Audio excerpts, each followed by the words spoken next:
નમસ્કાર, આપનું સ્વાગત છે BS9 ટીવી ન્યૂઝ ઉપર અને હું છું આપની સાથે કાજલ સુવા। આજે ખેડૂતોને જે નુકસાની થઈ એના વિશે ખૂબ ચર્ચા કરી છે અને ખેડૂતોના એ મગફળીના પાથરા, કપાસની નુકસાની, ડુંગળીના પાકની નુકસાનીની ચર્ચા કરી। ત્યારે રસ્તા પર મને કાગદડી ગામે એક જાગૃત ખેડૂત જોવા મળ્યા કે જે પરંપરાગત ખેતી છોડી અને હળદરની ખેતી કરી છે। ખાસ મને આ ખેતી એક નવીન જોવા મળી છે અને ઘણા ખેડૂત મિત્રો જે ખેતી કરતા હશે એમને તો ખ્યાલ હશે હળદરની ખેતી વિશે, પણ ઘણા બધા એવા ખેડૂત મિત્રો છે કે હળદરની ખેતી વિશે એમની પાસે માહિતી નહીં હોય। તો આપણે જે ખેડૂત મિત્રે હળદરની ખેતી કરી છે એના પાસેથી જ માહિતી મેળવીએ। કાગદડી ગામે રોડની બાજુમાં જ આ જાગૃત ખેડૂતનું એક ખેતર આવેલું છે કે જેમણે પરંપરાગત ખેતી છોડી અને હળદરની ખેતી કરી છે। સર્વપ્રથમ તો તમે કેટલા વર્ષથી હળદરની ખેતી કરો છો કે આ જ વર્ષથી શરૂ કરી છે? હા, હું 8 વર્ષથી આ હળદરની ખેતી કરું છું। 8 વર્ષથી અને હું છઠ્ઠું વર્ષ શું કહેવાય, છઠ્ઠા મહિનામાં મેં વાવી હતી અને બસ હવે મહિનાથી પછી કાઢીશ। એટલે આનું મારી પાસે લીલું હળદરનું માર્કેટ છે અને પ્લસ જે વધે એ હું પાવડર કરીને વેચીશ। એટલે આખી ઓર્ગેનિક ખેતી છે અને આ જે બહેનોના રસોડા સુધી જાય ત્યારે જ ખ્યાલ આવે કે હળદર છે તે કેવા પ્રકારના સ્વાદવાળી છે। બાકી તો બજારમાં મળે છે એ ચીલાચાલુ હળદર તો મળે જ છે, પણ ખેડૂત આ રીતનું પોતાની છાણિયું ખાતરને આ રીતની માવજતથી ખેતી કરે તો ઘરમાં એક ઓરિજિનલ વસ્તુ મળે અને ખેડૂતને પણ 2 પૈસા વધારે મળે એમ। અત્યારે કમોસમી વરસાદ છે તો કમોસમી વરસાદ હળદરના પાકને કોઈ નુકસાન કરે છે? ના, હળદરના પાકને કાંઈ, હળદરના પાકને તો ઉપરથી પાણી પડે એ ફાયદાકારક જ છે। એટલે હળદરના પાકને કાંઈ નુકસાનકારક કોઈ વરસાદ નથી આવતો।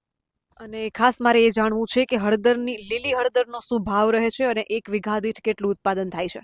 લીલી હળદર અત્યારે માર્કેટમાં 50 રૂપિયા ભાવ છે।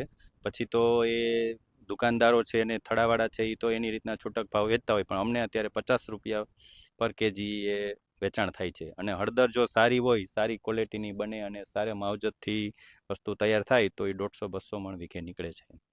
એટલે 20 કિલોનો 1000 રૂપિયા ભાવ થયો, એવા 150 થી 200 મણ એક વીઘા, એટલે 16 ગુઠ્ઠાના વીઘામાં ઉત્પાદન થાય છે। પરંપરાગત ખેતી છોડીને હળદરની જે ખેતી કરી છે આમાં તો ખેડૂતોને જે કપાસ અને મગફળીમાં ફાયદો થાય એનાથી 50% મને તો એવું લાગે કે વધારે ફાયદો થતો હશે। તો ઘણા એવા ખેડૂતો છે જે હજુ પરંપરાગત ખેતી કરે છે અને ખાસ કરીને શહેરી વિસ્તારની આસપાસ જે ખેડૂતો રહે છે એને શાકભાજીની ખેતી તરફ ધીમે ધીમે વળી રહ્યા છે। તમે જાગૃત ખેડૂત છો ને તમારા ખેતરમાં મેં અત્યારે ધાણાભાજીની ખેતી પણ જોઈ છે કે અત્યારે ઓફ સિઝન છે એટલે ધાણાભાજીના ખૂબ ભાવ તમને મળતા હશે। ધાણાભાજીની ખેતી વિશે પણ જણાવો, ઓફ સિઝનમાં કરેલી છે એટલે। ધાણાભાજી અમારી પાસે આ બીજો ઘેરો છે 6.5 વીઘાનો, અને એના પછી તરત જ અલ્ટરનેટિવ 15 દિવસના અંતરે હજી પણ 2 પ્લોટ છે બીજી જગ્યાએ, તે પણ આનાથી 10 દિવસ લેટ, પછીનો 10 દિવસ લેટ, એમ આવી રીતના અમે વર્ષમાં 5-6 ઘેરા ધાણાભાજીના પણ કરીએ છીએ કે જે એની ઓફ સિઝન હોય ત્યારે અમે અગાઉ એવી રીતના અમારી પાસે પાણીની સગવડતા છે એટલે અમે એવી રીતના માર્કેટમાં અવેલેબલ હોય એવી રીતના અમે વાવેતર કરી આપીએ।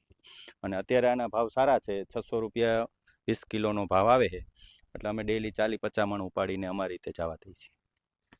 જી, શિયાળુ પાક છે ધાણાભાજી અને ઓફ સિઝનમાં વાવેલું છે એટલે ભાવ સારો મળી રહ્યો છે। ખાસ હળદરને લઈને પણ એક મારે વાત કરવી છે કે હળદરની ખેતી ઘણા બધા ખેડૂતો છે એનાથી માહિતગાર જ નથી। તો હળદરની ખેતીમાં કઈ કઈ બાબતની કાળજી રાખવી, પિયતની કેવી જરૂર હોય છે, રાસાયણિક દવા, તમે તો પ્રાકૃતિક ખેતી કરો છો પણ ઘણા ખેડૂતો એવા છે જે રાસાયણિક જંતુનાશક દવાઓથી ખેતી કરતા હોય છે। તો કેટલા પિયત જોઈએ છે, કેવું ખાતર, કયા પ્રમાણમાં, એના વિશે અને કેવી રોગ જીવાત હોય છે? હળદરમાં માવજતમાં ખાસ છાણિયું ખાતર જોઈ, એમાં કોઈ રાસાયણિક ખાતરની જરૂરિયાત નથી। આખી હળદર આપણા રસોડામાં જો કોઈ ઓર્ગેનિક વસ્તુ હોય, બહેનોને ખબર હોય, તો એક હળદર જ છે। બાકી કોઈ ધાણા જીરું મરચાં પાવડર કે કોઈ ગરમ મસાલાનો પાવડર નથી। આપણને ગમે ત્યારે કંઈ વાગ્યું હોય તો આપણે શું કહીએ છીએ, હળદર પાવડર લગાડી દો, પછી ઉધરસ શરદી કફ થયો હોય, ગળું બેસી ગયું હોય તો શું કહીએ, હળદર ગરમ હળદર કરીને પી લ્યો। હળદર એક આવું ઔષધીય વસ્તુ છે આપણા રસોડાની, અને આને કોઈ શું કહેવાય, ભૂંડ કે રોજડું કે ઢોર કોઈ ખાતું નથી, આને કંઈ આડસની જરૂર નથી। છતાં હળદરમાં માવજતની ખાસ એ જરૂર પડે છે કે આમાં નીચે આખી ઓર્ગેનિક જ વસ્તુ આપવી પડે છે। એટલે છાણિયા ખાતર સિવાય અમુક જે સેન્દ્રિય તત્વો એ સિવાયના અમે ગૌમૂત્ર છાંટીએ છીએ, ગૌમૂત્ર આપીએ છીએ, પછી જીવામૃત પાઈએ છીએ, પછી આની અંદરના જે અલગ અલગ કલ્ચર આવે એ આપીએ છીએ। એટલે એ પોષક તત્વો તો હળદરને આપવા જ પડે છે। જેમ રાસાયણિક ખાતરમાં પોષક તત્વો હોય છે એ જ ટાઈપના આપણે સેન્દ્રિય ખાતરમાં અને ઓર્ગેનિક ખાતરમાં પણ આવે છે, પણ તે ખેડૂતને ખબર નથી હોતી। ખેડૂત ખાલી એમના ઓટલે બેઠો બીજી બીજીમાં ગપ્પા મારતો હોય પણ પોતાના ધંધામાં થોડુંક ધ્યાન આપીને આ રીતનું ઓર્ગેનિક વસ્તુ ઉપર જાણે તો થઈ શકે એમ શક્ય છે એમ. એટલે હળદરનું વાવેતર કરાય ખરું એમ. ઓર્ગેનિક ખેતીની ખાસ વાત કરી છે ને વાત કરી હતી જીવામૃતની. તમે જીવામૃત કઈ રીતે બનાવો છો? જીવામૃત છે એ ચાર પાંચ વસ્તુ એની અંદર હોય છે. જમીનની ધૂળ હોય છે, કાળી માટી, પછી આપણો લોટ છે, જે ગમે તે આપણો લોટ હોય, પછી એમાં આપણો જે કહેવાય ને ચણાનો પણ હાલે એ લોટ છે, પછી વનસ્પતિ ઔષધિઓ જે છે એ છે, ગૌમૂત્ર છે.